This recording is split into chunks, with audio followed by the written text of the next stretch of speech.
Good morning, everybody. Good afternoon, maybe even good evening. It's evening for me over here in the UK. I hope you're having a good day so far. We've got plenty to get through and a few experts in the room along with me to help go through the content I've got. We've got many slides here, a few key bits to share that I'm going to get out of the way first, and we can get to the real meat and bones of the conversation. So, what are we doing today? A quick bit of housekeeping. I'm aiming for 45 minutes. Apologies if we take the full hour. I'll try my best. We'll at least be half an hour, so stick around for that. Q&A, if you've got questions, we've got a Q&A box specifically for that. Pro tip, the chat can get a little bit lively sometimes. I see we've already got 30 or so people with us at the moment. I expect a few more to trickle in too. That's my, I should put a dollar in my swear jar. That's my webinar curse word that I say every time trickling in. But if you want to put anything in the chat, feel free. We'll engage as best we can. But a specific question, use the Q&A box. It's much easier for us to track that, and we'll take time at the end to answer as many of those as we can. Third point here, every single time I do a webinar, I'm asked, will there be a recording? There will be. It'll come to you by email tomorrow morning. Sometimes it lands in your spam box. So if you're not getting it, feel free to DM any of us here at the UpKeep team. We'll make sure that you get that. But of course, it will come to your email. So have a look for that. And like I said, use the chat for questions. Lastly, in the chat, please do put where you're coming in from. Today, I'm in Dover, which is in the southeast of England, hence the accent. So that's where I'm coming in from. We've got Wisconsin. I'm going to keep an eye on where else everybody else dials in from. But who's talking with me today? So I'm going to go from left to right. Hi, I'm Ollie. Nice to meet you. You already know enough about me. Eliseo, nice to have you on the stage, sir. How you doing? Good. Nice to meet everyone. Good to have you. Yeah. Where are you Uh, dialing in from, friend? Calling from Los Angeles, California, where the HQ of Upkeep is actually at. Beautiful. I'm a little bit jealous. Miji, are you also in the vicinity or are you elsewhere? I am also in Los Angeles. So good morning, good afternoon, everybody. I'm Miji Hendrix, Director of Customer Success here at UpKeep, overseeing customer retention. I'm actually glancing at our attendee list. I see some familiar names. So for those of you who've met me before, hello. If this is our first time chatting, great to meet you. Thanks for being with us. Brilliant. I'm also seeing South Africa. I'm seeing Memphis. I'm seeing a whole bunch of places. We're truly worldwide today. Not on this slide, and I want to call special attention to Blake. Welcome to the stage. I'm going to come and have a very lengthy and in-depth chat with you in a moment. But thanks for being here. Could you give a bit of who you are and why you're excited to be here today, please? Yeah, name's Blake. I'm also from the jealousy-inducing LA County up in the hills of Monrovia. Uh, Run a landscape company that do landscape construction, commercial and HOA maintenance, and have a nursery, retail wholesale nursery as well. And we deal with a bunch of trucks and braking trucks and braking tools and all the problems that come with that. So I love this stuff, or at least avoiding the problems that it helps with, at least. What I'm getting is I'm the one who's cold. You guys are all nice and warm and comfortable. Anyway, that's enough weather chat. That's good fun. Let's get into it, everybody. So what we're here for is why fleets stay stuck in breakdown mode. I'm sure we can all resonate and relate to that one. What works when capacity is limited? What can we actually do? And the small wins that can reduce that chaos. I'm sure we've all felt that a fair few times. Blake kind of alluded to it there. And like we said, the Q&A toward the end. So we'll try our best if there are questions that relate to any of the points that we're going to go through to put them in at the right timing. But if they're different and separate, we'll come to them at the end. So, Miji, you're up. Where would you like to go first? Fantastic. Thanks, Ollie. Yeah, let's go to the next slide. So, a little bit of background about myself for those who haven't met me before. I've been at UpKeep for about 7 years now, and my focus essentially is to help customers unlock business impact through using UpKeep. Because I've been here for so long, I've had the pleasure of talking to, gosh, probably thousands of companies at this point about their challenges, their objectives, and one thing I want to share with all of you here that I found to be true is regardless of what industry you're in, how big or how small your team is, the biggest challenge with any PM program is not about building it out and creating the inspection checklists and just getting it up and off the ground. The biggest barrier really is just doing the work, right? Every day, doing the work consistently. Because the truth of the matter is, PMs are hard to maintain because they're competing with other urgent matters that all come up throughout the day, driver issues, parts delays, staffing problems, right? The list goes on and on. I know sometimes it can feel like it's never ending, but That's why I'm so excited about the conversation we're having today, because we'll talk a little bit more about best practices and really how you can make your preventative maintenance stick in the real world when capacity is limited and everything feels urgent. Next slide, please, Ollie. And one thing that I think is really important to call out is that being preventative doesn't mean that nothing ever breaks, right? For most industries, that's really not a realistic goal, but it does mean that you guys have fewer breakdowns, less chaos in your day to day. And when things do go wrong, you can recover faster, right? But all too often, when I talk to customers, I see that teams are heavily living in the reactive side of things, where we come into work, we're just putting out fires, and our days are dictated by emergency repairs and unplanned breakdowns. And no one wants to operate in that world, right? But unfortunately, sometimes all we can do is protect today. What we'll talk about in this session is really how to make that shift towards preventative maintenance, because it's all about building habits that allow you to start thinking about tomorrow. So that when we do come into work, there's fewer surprises and just more predictability. So Blake, I am super, super excited to have you in the room with us because you've got real firsthand experience that you can talk through. Because this shift that we're talking about, it's not just theoretical, it is doable and it is practical. So super, super excited to dive in. And without further ado, Blake, I'm going to hand the reins over to you. Sure. That whole concept of reactive versus preventative is huge. It's something that I'm looking at constantly with the business across the board. The business was started by my dad like 48 years ago, and so now and it starts from the ground, and everything is reactive, and it's like, oh crap, okay, we're gonna put out this fire, sell this job. Oh, we gotta figure out how to get it installed, and then the whole thing just keeps going to the point where it's really hard to make that shift where you go from one side of that ball to the other, where you're looking forward, you're planned and executing, as opposed to just showing up and shooting from the hip and hoping to get through everything. And it's a constant battle to work through that, and it's kind of a cultural mentality shift that I've been trying to implement for 10 years now, and it's one step at a time, and it is critical in that, like, as a business is scaling, the ability to be more planned and executed as opposed to just putting out the fire with the hose is really a big deal. And it's kind of cool how this piece of the puzzle is such a good micro example of what that really what it looks like across the board. It's not just even in fleet maintenance, but man, is it perfect application of the topic.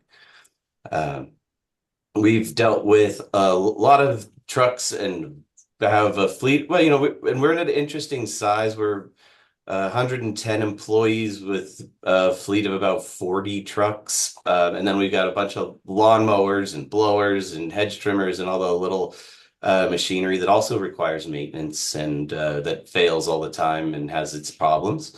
But we also have been, it's a small to now we've grown it into a small, medium-sized family business that we don't have all the hands on deck for everything. We don't have somebody with just 40 trucks sitting there dedicated to, what are we going to preventative maintenance today?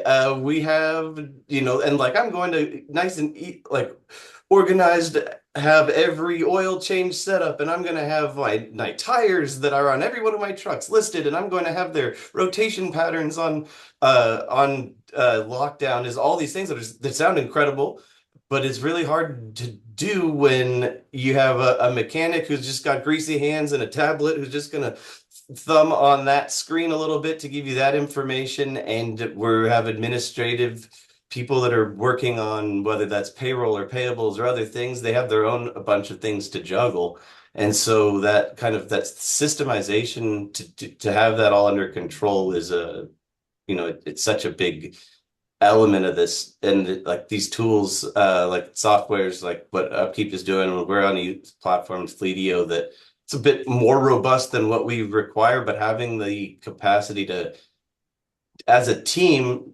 communicate, have these service ticket records, and have the ability to have that all tracked and recorded for historical basis, and keeping track of where we're at on everything's fleet is it's critical. Otherwise, it doesn't actually end up happening, we found. And we have a lot of trucks that we tried to make last for a very long time. because they're all custom built out for our landscape fleet. You've got all these racks for trimmers and mowers, and you've got the lift gates, and we've custom fabricated bodies and all this stuff that if that truck needs to get replaced, it's expensive and just a pain in the ass. It takes months to get all the parts and pieces to it to get rebuilt when we need to replace them. So we end up really stretching those lives of those vehicles out.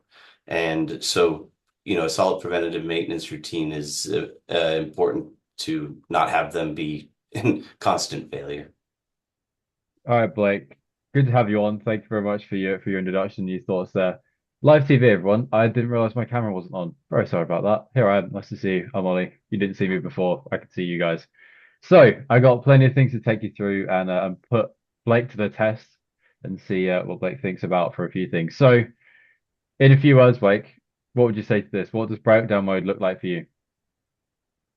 Yeah, it's panic, tow trucks, trying to figure out backup trucks. You got a crew of guys that are sitting around on the Facebook on their phones or playing cell phone billiards or whatever the hell they're doing, and we're just have a job that's not getting done. And so I have a customer that's frustrated. You got lost income capacity because you're not able to bill on that unapplied time. And it's not just a driver, it's four guys that are sitting there that now need a tow truck back and they're stuck out in the field. That's a second vehicle because the tow truck driver never wants to let more than the one or two damn people in the tow truck.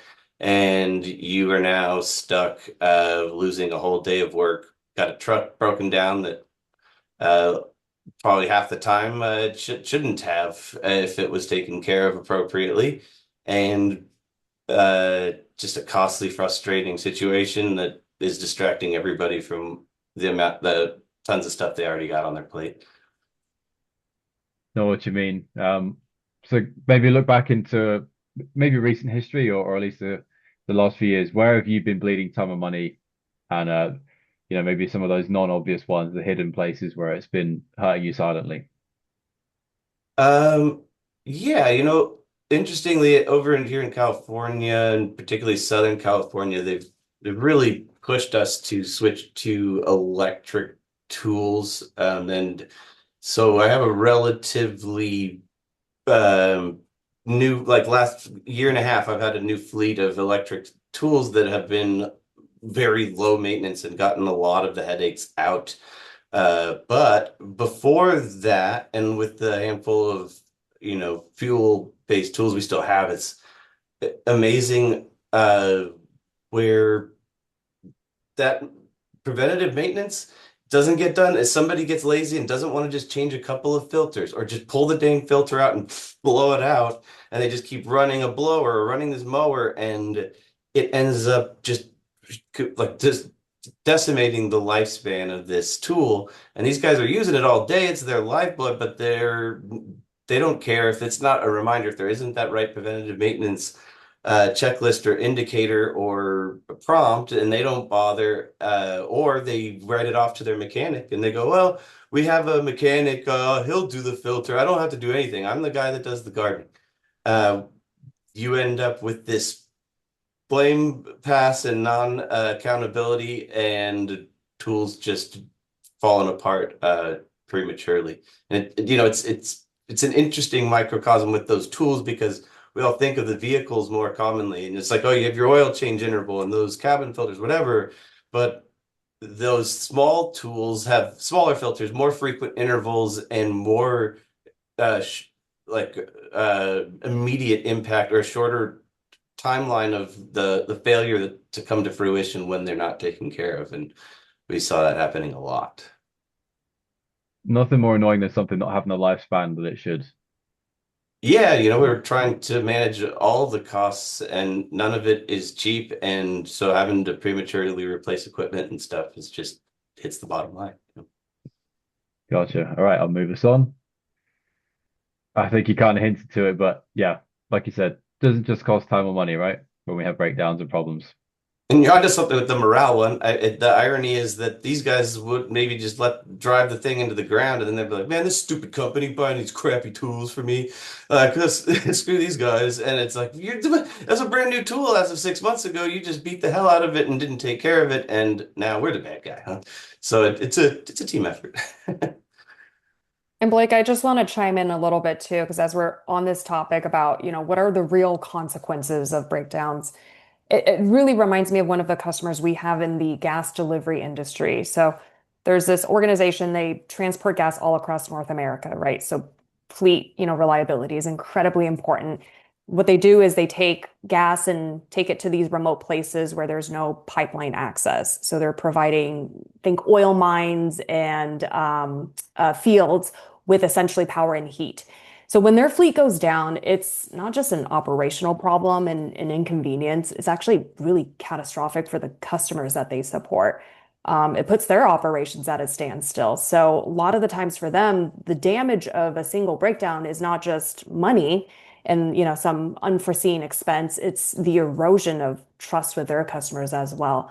And I bring this up because I think in their business, but really any business, reliability and trust is absolutely everything. You miss one deployment, you don't show up for a job, and customers will question whether or not they should partner with you again. So ultimately, the consequences, it's your reputation and your credibility that's on the line. So absolutely, I completely agree. There's a lot more that happens behind the scenes, and just broader implications that breakdowns have beyond just money.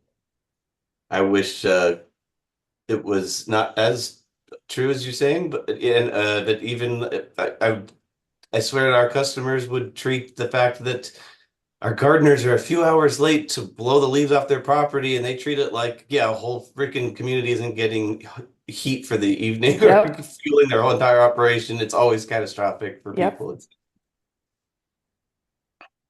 Before I move us on, any other ones that we should have added to the slide? Are there other? So we've got the morale, obviously, the time and the money, the trust, and the downstream of future clients and current clients being able to, well, not being able to carry on. Any others? Every Anything I would riff on, I think falls right into one of those stacks. It's because when I'm thinking of morale, it's your own sanity. There's that morale of the team, and then there's the what the hell am I doing? You're trying to run a business or a department or a fleet, and uh, I think when I think that morale, I'm thinking of the team using the tools and the entire group below.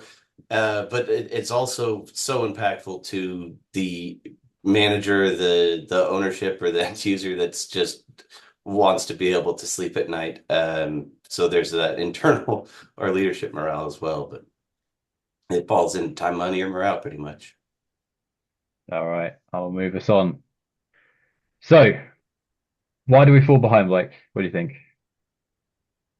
Just we're so we're just so bored that, and then we're like, well, we're just not even gonna bother doing the tasks and the checklists or any of it. It's not boredom. This graphic joke. It's just really like everybody is so busy and has so many spinning plates, and there's always some fire right in front of us, whether that's a vehicle issue or a customer problem or too much work to get done or not enough sales getting done or somebody's sick or somebody else is driving or whatever it is, or there's enough backlog of work for the mechanic to get to whatever it is. We always have to prioritize that, water pump replacement over that oil change or that any fluid changes and stuff like that. And so if everything's getting backed up from the mechanic's end, then that's easy to defer the maintenance. But it was really not getting done when there wasn't a an intuitive enough and way to keep track of that for so many pieces of equipment and vehicles. I think you leave that into uh, the responsibility of the individual operators is one way that we did it many, many years ago. And it's like, all right, well, each driver, you're the one who just kind of keeps track of the mileage and the due for your oil change. And hey, it's coming up on your dashboard. Like, just did you tell us that hit that point?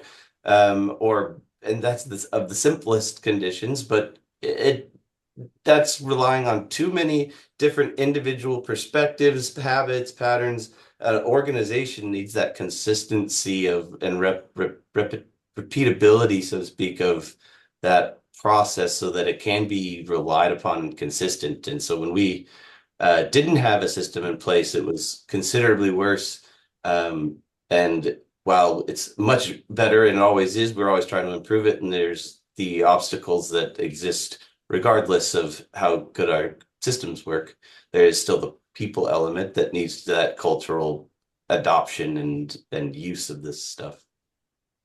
If I bring you back to what you said about it's the smaller jobs that happen more often, if I focus on that lens, which of the reasons that you listed there and that are on the slides pertain more to those? Is it just because it's so regular routine that just if you get slightly behind, it snowballs so badly because of process or different people power, or what's the sort of contributing factor to that? A lot of stuff. I found that with the people, for example, our process for our vehicle inspections and checklist is that they fuel up weekly in their truck, and it's at that point that they're doing their preventative maintenance checklist.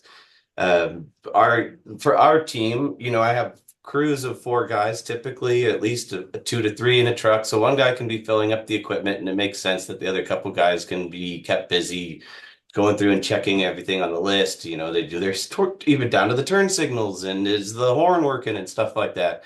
And all of that, if I got into, I remember months-long debates and weekly meetings with our leadership team around that process.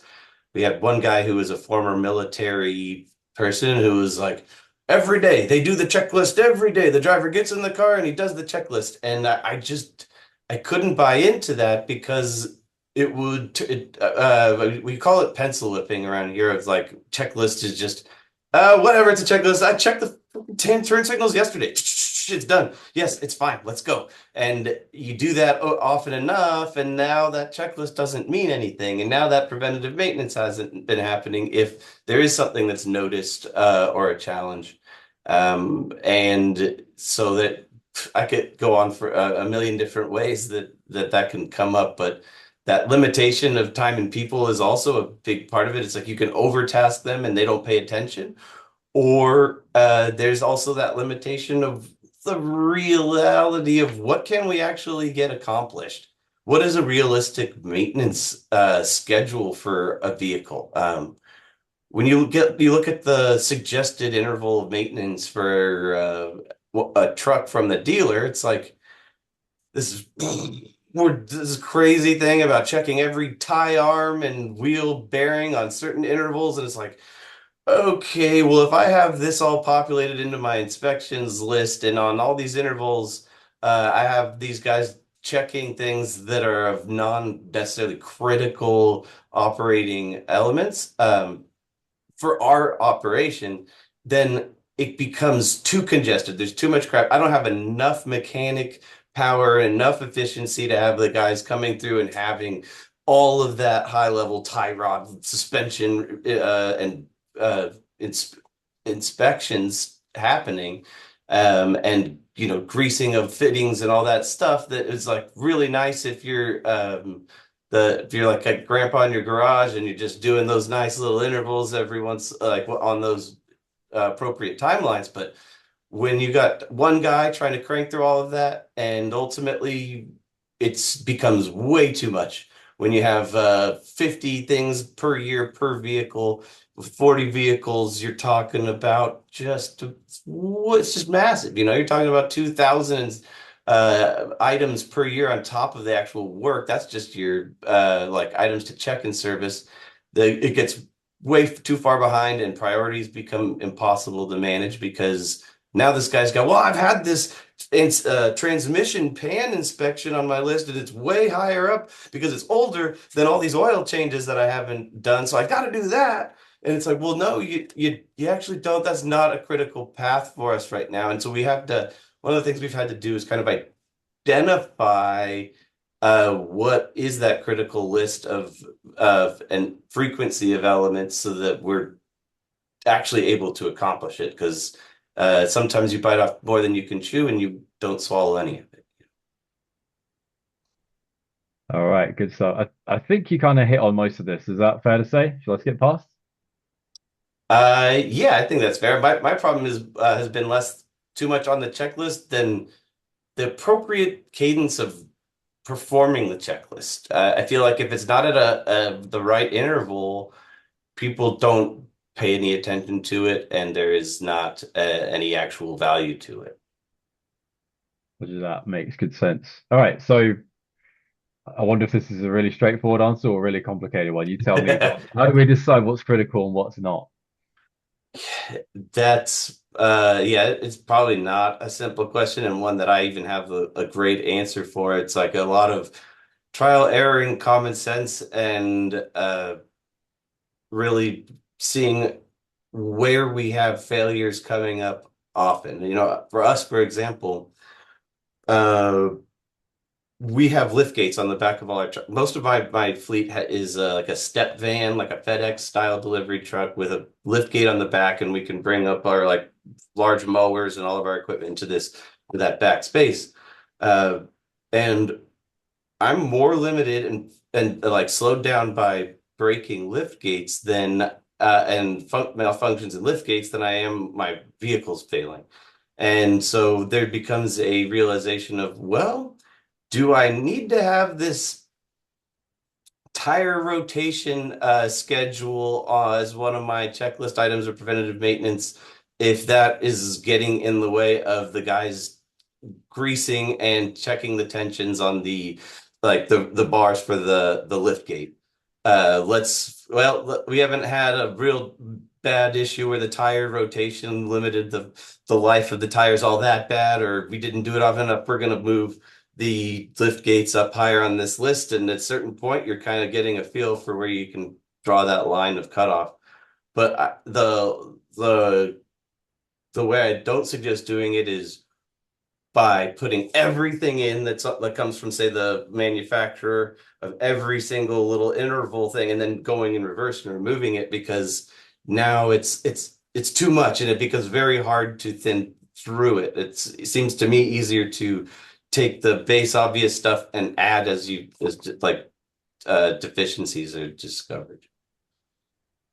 Gotcha. All right, Blake, I got a few more bits for you. We've got three habits that we want to get your opinion on, why they're important, and maybe how you can start to build on them, or why we struggle to build on them.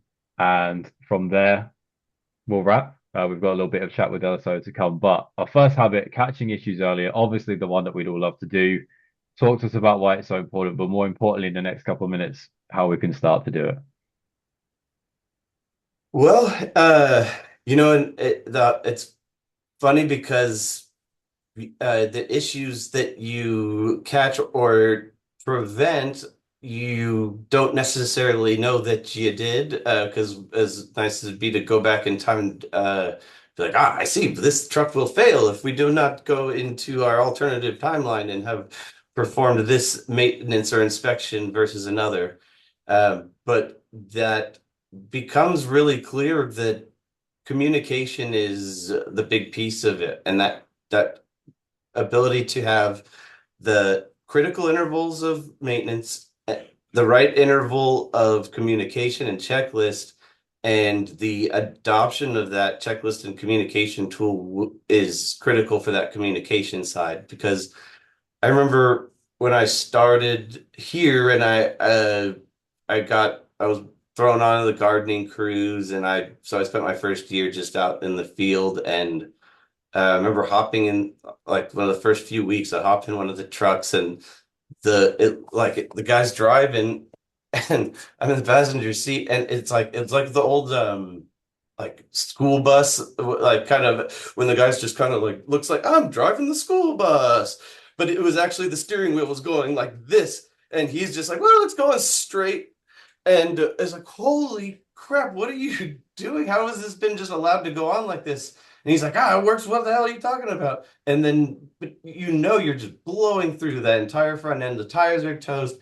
And it's really the guy didn't have a means of communicating it and a real alternative to getting through his day. And so there isn't a backup truck. There isn't a system where he's going to be able to keep working. So he ends up going, well, it's going like this. And the team's going, well, we have work to do. Just go get the work done. And then there isn't a plan the next day. And the guy just gets used to it and lets it go. And it keeps happening until the thing just falls off and just completely is driven into the ground. And so that ability to have a checklist and that communication of, hey, shaky steering, that first feeling of that, a driver knows and should be able to, he's going to be able to flag that and feel that and understand that it's an issue is developing and not be held accountable for that. Like, well, what did you hit a curb or what's your problem, man? It's like, no, we want to support that communication and make sure that we're on top of taking care of it before it gets out of hand is, I think, a really big piece of that. So, it's mostly to me, it's manageable, realistically doable preventative maintenance programs, standards, and then good open communication from the drivers so that things that fall outside of those, that are maybe outliers or the inevitabilities are jumped on and handled before they get worse. Gotcha. I know exactly what you mean. That the visual you gave me of the bus driver, the way we're going, yeah, I've seen that too many times. Know exactly what you're talking about. All right, Blake, I got a couple more for you. So, habit number 2. How do you make sure preventative maintenance doesn't just get thrown to the side when we're busy? It's just the most natural thing to do. It's kind of the $1 million question. So if you have the answer, that'll be lovely. But what's your approach? What's been working for us, and we're still relatively new to having our internal mechanic. For many, many, many years, we're doing it via mechanic shops that are several miles from our yard, which it's a little bit tough because there's that dropping the vehicle off over there, getting it picked back up, and that downtime that's associated with it. And but I've found that having uh, enough fleet, like a backup truck or two for rotational purposes, is really critical because what at least for us was stopping us is the guys they didn't have time to stop and nobody was going to come deal with it on Saturday and Sunday because everybody's just coming into Friday like smoking and they're like just tires are screeching and everything's finally just done. They're not going to pick that thing back up. And if what come Monday, they got to get back on the road. And so if there isn't a truck that's available and so that when that preventative maintenance is necessary and it can't be done on the weekend or something, that they have another option so that they're not just continuing to drive their vehicle into the ground, has been one of the things I've found that made a big difference for us. And having that internal mechanic has made it a bit easier so that, hey, I'm almost trying to keep, if a transmission goes down, I'd rather send that to a shop and have my in-house mechanic staying on top of that preventative maintenance because that's something that he can be covering a lot more ground on without as much disruption to the teams. Because, naturally it's those short trips, like to get that oil change done or a couple of small things, while it's maybe 2 hours of the shop, it's a whole bunch, it's another 2 hours of monkeying around trying to get that thing back and forth over there and just that manpower and distraction. So probably been it's helped for us at least. Very good, Blake. All right, I'm going to put you to our last habit, the 3, and then we're virtually done. After that, I'll get you to say a little where people can find you and follow you if they want to ask you a question about anything that you said. And then I'll ask the audience here to give you a round of applause before you jump. But let's move to our next bit. 3rd habit. So talking about data, you mentioned a few particular things like gas mileages and all those sorts of things. Keeping track. Why is it so difficult? It sounds kind of obvious, but it's the first thing that falls over, isn't it? It is. I'll tell like it's so annoying. One of my biggest challenges is it is such a simple one, and I don't understand how I haven't been able to surmount it yet. But our mileage is tracked at the gas pump. So, we have a WEX fleet card where each truck has their own card, and then each driver has their own PIN. So when they go to fill up, we know which truck is getting filled up, and we know who is driving it and filling it. And so when they pull up to the pump, it asks them to put in their odometer reading and then their PIN to validate it. And the fact that there's a decimal point in an odometer has been the bane of my existence because these guys will constantly enter that decimal point without a decimal point. Like I can't get them to just stop at the decimal point and enter up to that full integer of a mile.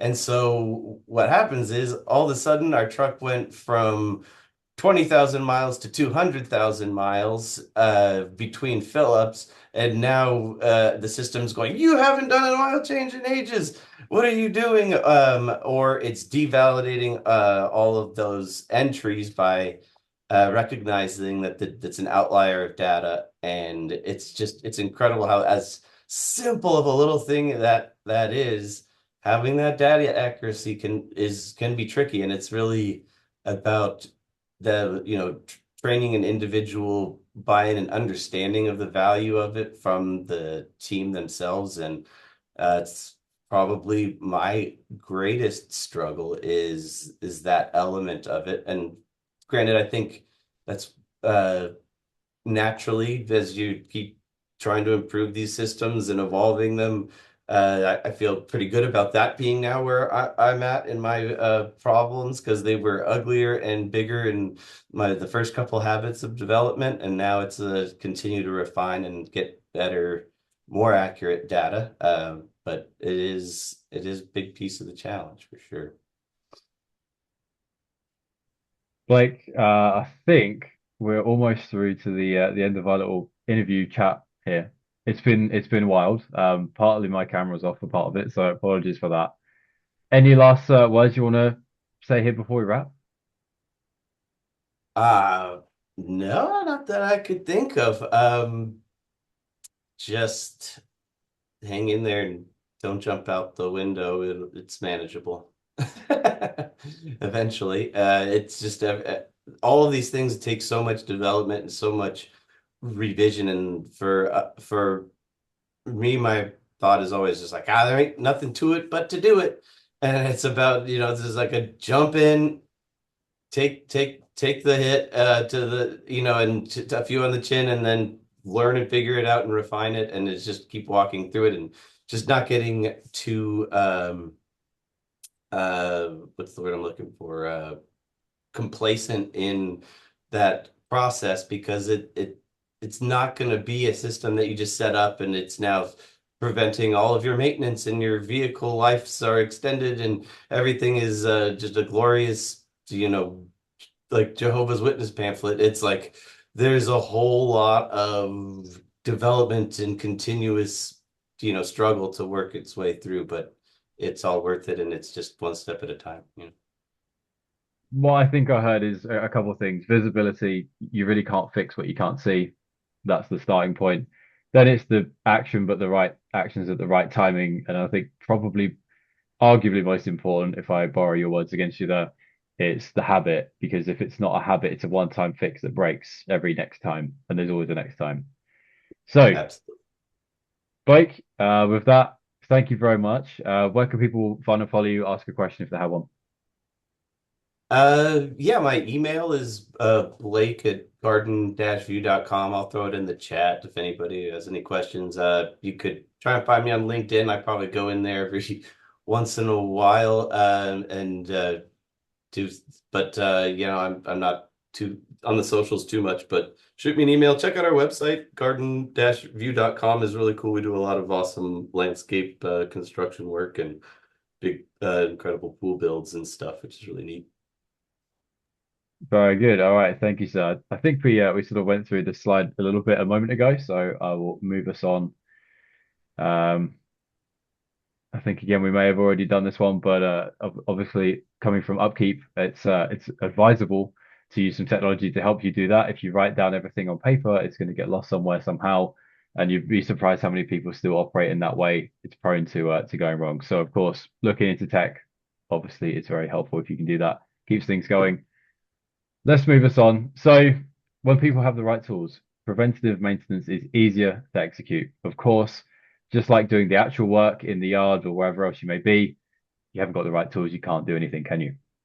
Signals are easier to spot because everything is done online. It's faster and quicker than the message can fly. And of course, less work falls through the cracks when that is the case. So that's why upkeep and obviously those alike exist. Eliseo, I want to bring you to the stage, sir. How you doing? What's new? What have you got for me? Yeah, before I jump in, I just want to give a quick shout out and thank you for Blake for giving us his time. It's real people stories and like the pain points that people experience that really shape the product vision and things that we're building. So just another shout out for Blake. Um, so I'll just jump right into it. Like I know we have a couple people on here that are new to Upkeep, maybe haven't been too familiar with it. So for those that are new, we're a maintenance management platform. Teams use us to manage work orders, schedule preventative maintenance, track assets, all core maintenance stuff, if that wasn't already clear. And now we're essentially introducing this new focus area around fleet maintenance. Um, we're extending all of this into vehicles, and the idea is simple. Whether you're maintaining equipment, facilities, or vehicles, your workflows stay consistent. Creating a work order is the same way. Setting up preventive maintenance is the same. Scheduling your reporting, it all works the same. No matter what you're maintaining, and all your data lives in one place. Because most of you aren't managing just a fleet in isolation, you've got other assets, other responsibilities. You shouldn't have to switch between different products, different apps, just because some of your assets have wheels. Let me share my screen. Take my screen down if you could, if you've got the button to share. Yeah. Now, can you all see my screen? We can see the work orders. Yep. Perfect. Um, so with Fleet, we're adding specialized tooling for the vehicle-specific things, better visibility into your fleet health, simpler compliance workflows, the kind of features that actually help when you're dealing with inspections, service schedules, and trying to keep everything road ready. Just being very honest, I can't promise we're going to solve every problem you have. As you saw from Blake's walkthrough, there's a lot of human factor here. Is it going to make your parts cheaper? Probably not. Will it reduce accidents? With all the different variables out there, we can't promise that either. But here's what I can tell you. What we've built so far has been driven by real feedback from real people about specific problems they're trying to solve. And as we continue to develop and invest in the future of fleet, we're making sure we're prioritizing the needs of people that actually are doing the work every day. So with that, let's just jump into it. There's a couple of things that we're adding. The first is the ability to actually add vehicles. We streamlined everything based on VIN numbers for a couple different reasons. The first is to reduce the need for data entry. You can quickly submit your information and save your vehicle. If there is more details you want to add, you can go the route of the full details page and add all the information. This is also very useful for your yellow equipment if you choose, or trailers if you choose to classify those as vehicles. Again, we support all kinds of asset types, whether you're choosing this to be a vehicle or a regular asset. It's really up to you and your business needs. But this allows you to save your vehicle. And the fact that we're using VIN numbers to power everything, that unlocks a couple things. The first is recalls. We're integrated right now directly with the NHTSA, which is the federal database. So anytime there's a recall, we check on a daily basis against your fleet, against all VIN numbers. When something pops up, you'll know about it.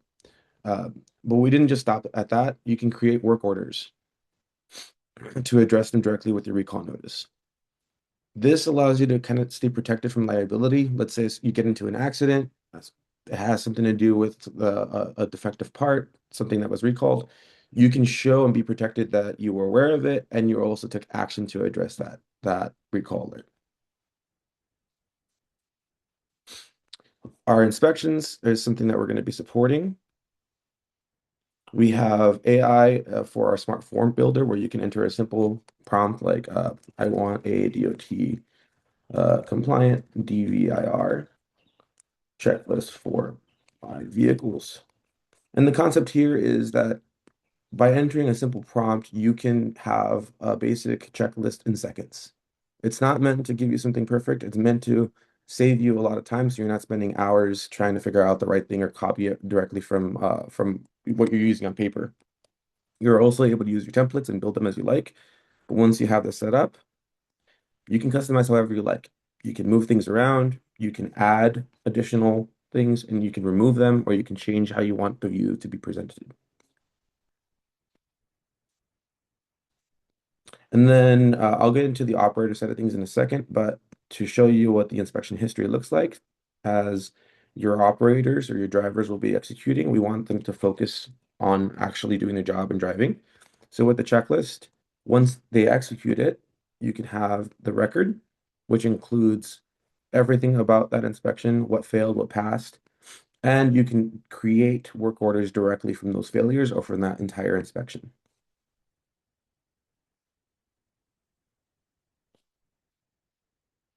Now, this is actually all going live today for Fleet. On the operator side, we have the UpKeep application, which is for our technicians. That is also going to be integrating for a new user type for operators, and that's going to be used for drivers. That's going to be ready at the end of the month. So what we're releasing today is the admin panel to get everything set up. For the operator side of things, I'll show you what our prototype is on web, but it's going to be on mobile, just to give you the idea. But the concept is pretty straightforward. You select your vehicle and you basically just go ahead and go through your mobile phone, checking the items that that passed, that failed, etc. You can move along, show the progress as you're going through it, but the concept is pretty straightforward. We display everything that you set up in your actual inspection checklist that I showed you before. You just sign off on it, and the driver and the operator moves on with their day. We're also going to be supporting the ability to submit requests. So if they notice something with the vehicle, they can simply take a photo, write a short description, and that gets turned into a request where you can approve it to be a work order if necessary. Now, what's coming next? So, looking ahead at the end of March, we're going to be moving forward with some integrations. The first of which is going to be with our telematics providers. The first is going to be Samsara. This is a new direction we're taking with just third-party integrations in general. We're already an official partner with Samsara, and we're available in the Samsara marketplace, so that makes it easier to integrate. And there's a couple of things that are really important to highlight. I'll go through them quickly because I know we're almost at time. The first is we're going to be giving you access to, let me load this another one. We're going to give you live access to your diagnostics. But the most important factor here is that you'd have direct connection with your live odometer reading. And why this is important is like to some examples that Blake mentioned before, there's that human factor, and by having a live integration with your odometer, you don't have to rely on your operator to update that metric. This is automated, and this makes your preventative maintenance automated. So let's say every 5,000 miles, you want your tires rotated.